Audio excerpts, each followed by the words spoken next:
Rasmussen reports that they did this study, survey, poll of Democratic voters and their support for harsh measures against the unvaccinated. Yeah. And, well, I wonder how that turned out. Let's see how that turns out. While many voters have become skeptical toward the federal government's response to the COVID-19 pandemic, a majority of Democrats embrace restrictive policies, including punitive measures against those who haven't gotten the COVID-19 vaccine. Wow. Poof. By the way, I'm shocked by this because I am genuinely surprised because, as we all know, Democrats are the compassionate right side of history people. I find it hard to believe that the people who start all their tweets with y'all don't have more folksy companions. Compassion, sorry. Hey, here's Alex Rubinstein tweeting out the results of this poll. He says, insane survey of Democratic voters in a recent poll. 55% support fines against the unvaxxed.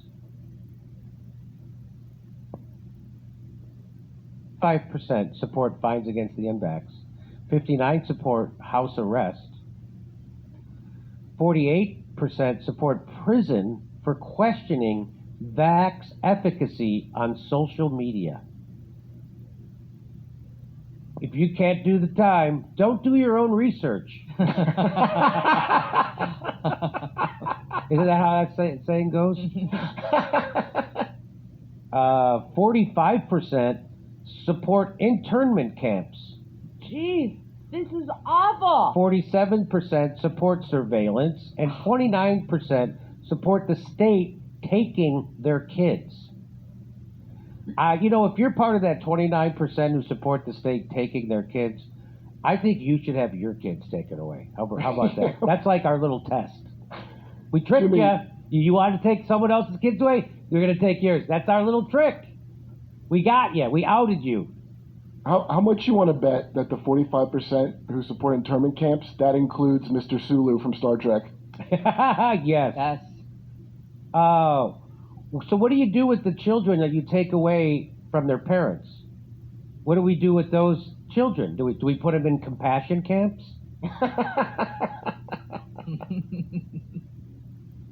A new Heartland Institute and Rasmussen Reports National Telephone and online survey finds that 48% of voters favor President Joe Biden's plan to impose a COVID-19 vaccine mandate on the employees of large companies and government agencies. While 78% of Democratic voters support the Biden administration's COVID-19 vaccine mandate plan, only 22% of Republicans and 41% of voters not affiliated with either major party support the vaccine mandate. And many Democrats would support even harsher measures, including fines for Americans who don't get the COVID-19 vaccine and criminal punishment for vaccine critics. Holy shit. The CEO of Pfizer once said they aren't bad people, but they are criminals. So, remember when he said that? That was hilarious. Let's see. Among other findings of the survey, 58% of voters would oppose a proposal for federal or state governments to fine Americans who choose not to get a COVID-19 vaccine. However, 55% of Democratic voters would support such a proposal compared to just 19% of Republicans and 25% of unaffiliated